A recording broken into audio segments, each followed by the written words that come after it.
Hello everybody, my name is Nolan. A little bit of background about myself is I spent 4 years being a Division I collegiate athlete, specifically a baseball player.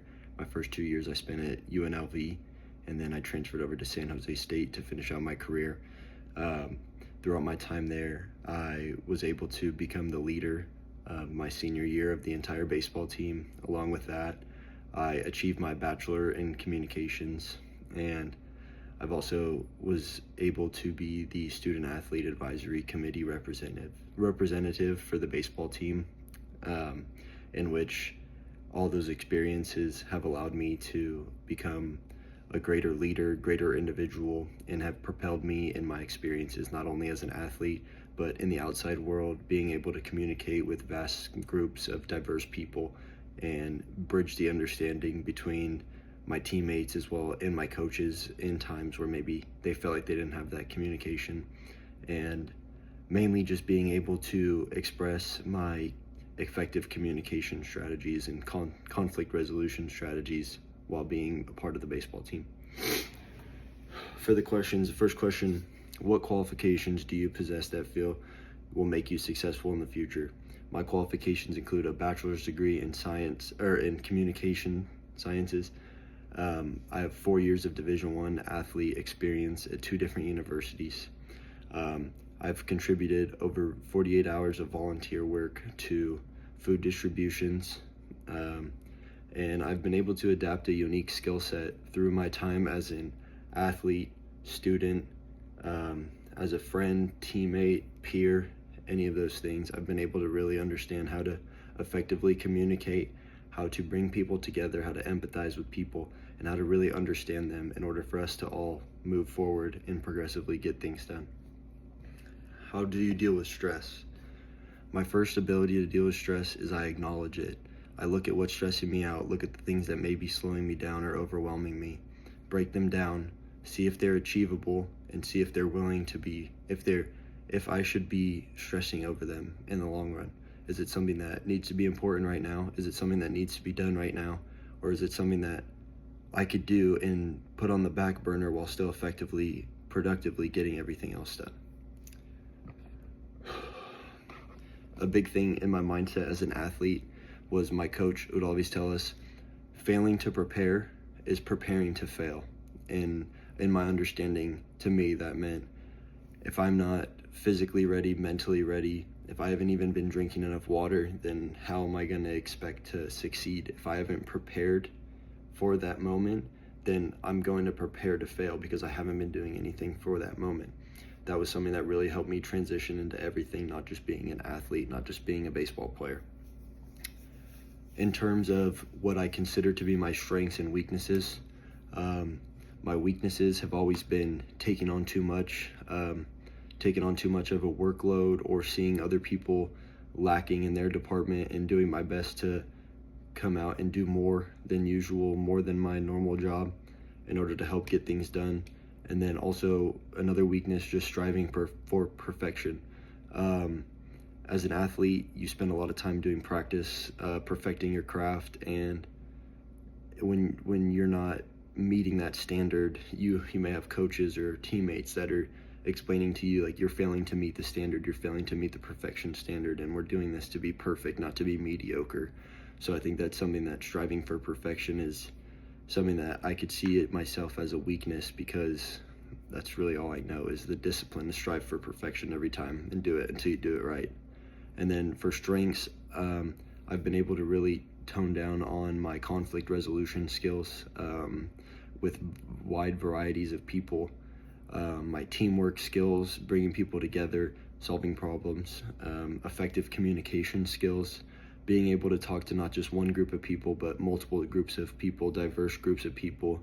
I've been on multiple different teams, and I've really never had a problem with anybody on my team due to my ability to communicate and relate with them.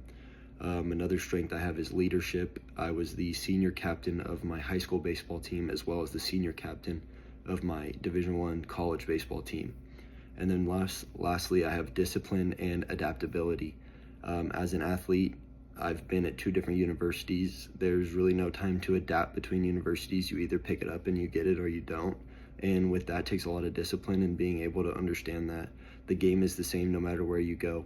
The speed might be a little bit more, but it's the same game from when you were playing when you were little as it is even at a Division I level.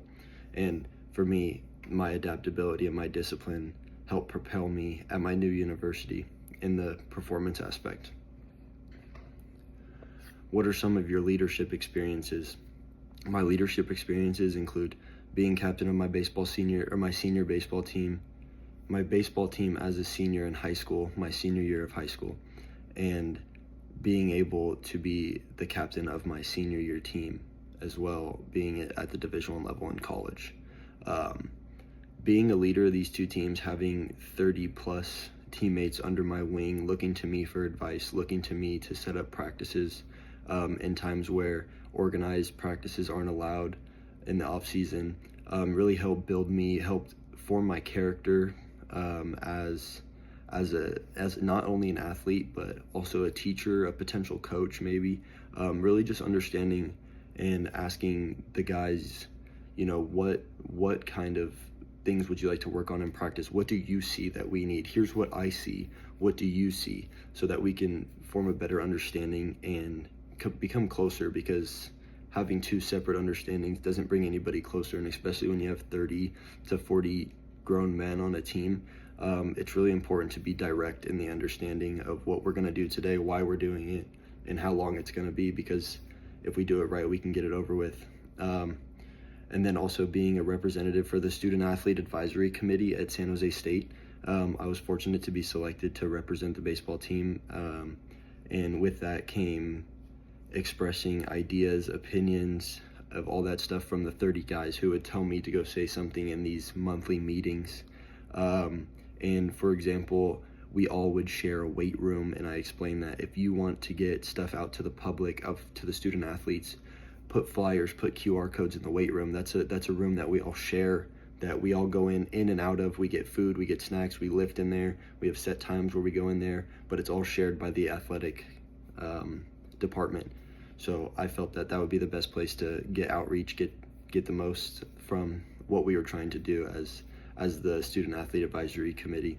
And my baseball teammates who weren't part of that committee would give me ideas, give me examples of things to do or say, and bring to the attention of the higher ups in the committee. And then these experiences really helped me with my effective communication, my conflict resolution skills, and my empathetic understanding of really understanding whether it was a freshman, sophomore, junior, or senior, just getting in tune with them and understanding them as a person, not just as an athlete or baseball player. And then lastly, what's the biggest risk I've ever taken? The biggest risk I've ever taken was transferring from UNLV to San Jose State. I had a lot of people telling me that it was a bad idea, it wasn't something that I should do, and that I was going backwards in my athletic career. And this really made me just dig my teeth in, dig my feet down, and just really want to go and succeed. And I was able to land myself on a summer ball team that gave me the opportunity to go out there and compete the way that I knew how to compete. And having new schools reach out to me, such as Long Beach State, Cal State Northridge, and eventually San Jose State, where I ended up, really felt good to me, because I was able to leave a place where I felt I wasn't valued, I wasn't understood, and I wasn't able to get my 2 cents in. It was somewhere that felt very one-sided, and I thought that what was best for me was to pick up everything I had known for those past 2 years and leave, maybe not getting a scholarship where I was coming from getting a scholarship, and that was a big part for me, because I didn't have a lot of money to pay for my school personally. So that risk, really being able to jump from UNLV to San Jose State and still succeed, is something that's really shown me that there's no risk too big as long as you believe in yourself a little bit. And yeah, so being able to go through all these experiences in my 4 years of college, a lot of the times I really think that I don't have a lot of work experience or experience in the professional field, but reflecting on my experiences and my time as a Division I athlete between 2 different universities, I can really understand that my communication skills have been elevated tremendously. I've been able to empathize with my teammates, my peers, my friends way easier through my education at San Jose State, and I've really been able to hone in on what it means for me to be a good leader, a good example, and that's really understanding people, leading by example, and just being able to put my best effort out on the line, even when other people are doubting me, or even I'm doubting myself. But my biggest quality is really just being able to put myself out there every single day, one step at a time, day by day, to understand that everything has a process. And a big part of being an athlete was trusting that process, trusting the discipline that's gotten you to the point where you are right now. All the work that you did from 5 years old to 14 years old, it doesn't go unnoticed, it doesn't go untraced, because it's all built you up to a person that you are today. And I really think that looking back at all these experiences and gaining a little bit more perspective, I have had a lot of experience in a professional field when communicating for my teammates to their higher ups, to their coaches, and really expressing the stuff that I feel to my higher ups. I feel like I've gotten really comfortable and I've gained a good understanding at how to be a professional, how to apply my experience into the professional work experience, and really just being happy with the fact that I was able to achieve all that I've achieved while just being a baseball player and being a student athlete. Thank you.